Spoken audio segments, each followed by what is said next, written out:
Freddie and Samantha had always loved the ocean.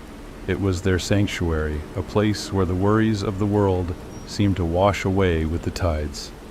So when they decided to take a weekend getaway to Midnight Cove, a secluded beach known for its breathtaking sunsets and pristine waters, they couldn't have been more excited.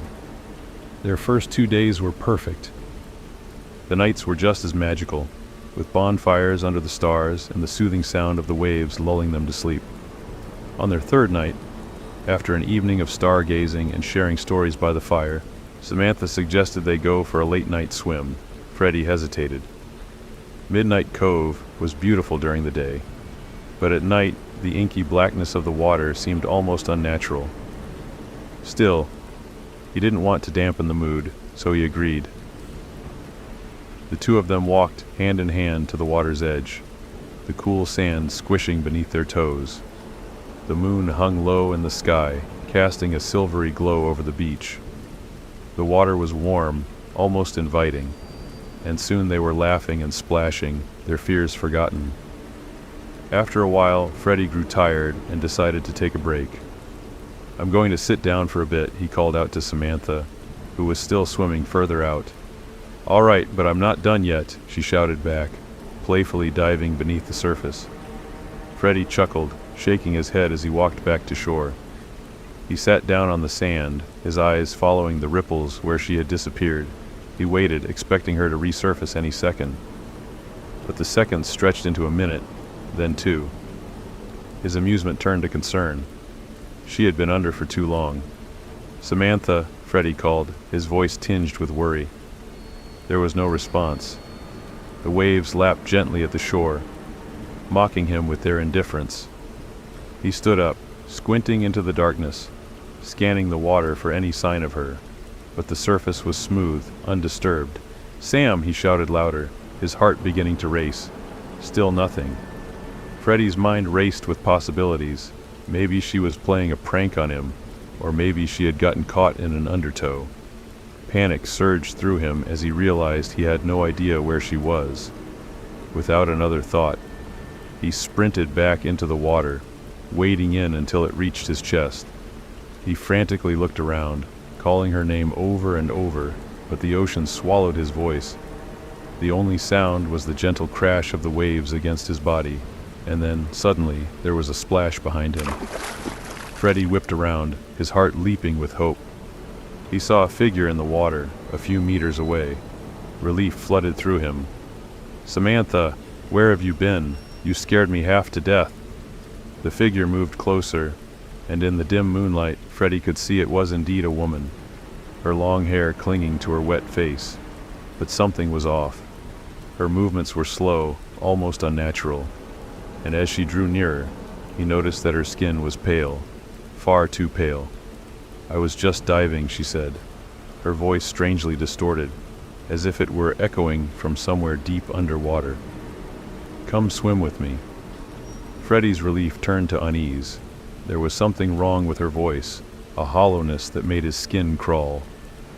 "Wait for me there," he said, trying to keep the tremor out of his voice. He wanted to get closer, to make sure it was really her, but every instinct screamed at him to stay away.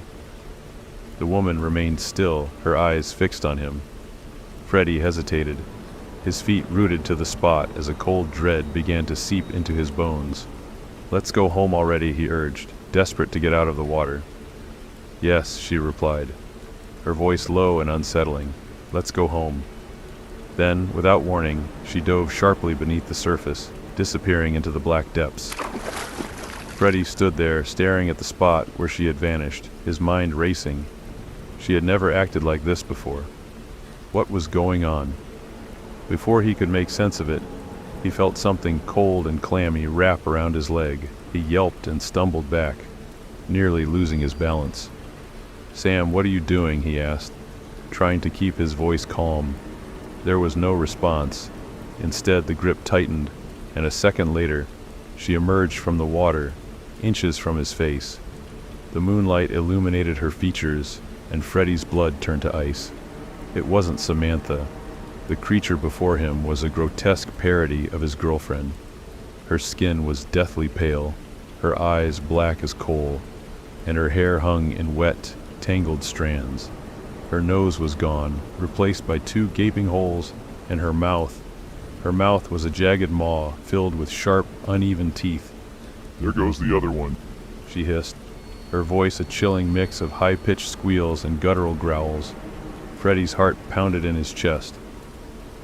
"What did you do to her?" he choked out, his voice barely above a whisper. The creature grinned, a sickening sight that sent a wave of nausea through him.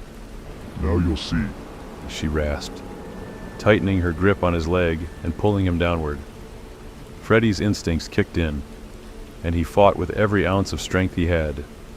The creature was unnaturally strong, dragging him further into the water with terrifying speed. But Freddy wasn't ready to die. Adrenaline surged through him, and as they neared a large rock jutting out from the water, he reached out and grabbed hold of it. The creature shrieked in frustration, scratching at his arms with sharp, claw-like fingers. Freddy cried out in pain, feeling his flesh tear under her assault, but he refused to let go. Desperation gave him strength, and he released the rock with one hand, instead grabbing the creature by the neck. The creature's eyes widened in surprise, and she thrashed violently, trying to break free. But Freddy held on, his grip fueled by sheer terror. He squeezed with all his might, ignoring the searing pain in his arms as she clawed at him. Seconds stretched into eternity until, with a sickening crack, her neck snapped. The creature went limp in his grasp. Freddy didn't waste a second. He let go of her lifeless body and swam frantically to the surface, his lungs burning for air. When he broke through the water, he gasped, inhaling deeply the taste of salt and blood on his lips. He glanced back, expecting the creature to be right behind him, but the water was still. Somehow he had survived, but the terror wasn't over. He was still far from shore, and his body ached with exhaustion. Mustering what little strength he had left, he began to swim, each stroke taking him closer to safety. The shore seemed to stretch endlessly before him, but after what felt like an eternity, Freddy's feet finally touched solid ground. He staggered out of the water, collapsing onto the sand. His body trembled uncontrollably as he tried to process what had just happened.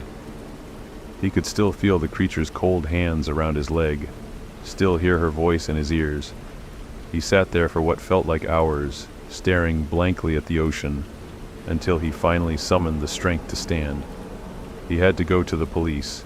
He had to tell them what happened, even if they wouldn't believe him. But as he rose to his feet, he realized he couldn't walk properly. His legs felt weak, and when he looked down, he saw blood seeping from numerous wounds. He was bleeding badly, but he couldn't afford to stop. Freddy stumbled along the beach, each step a struggle, until he reached the road.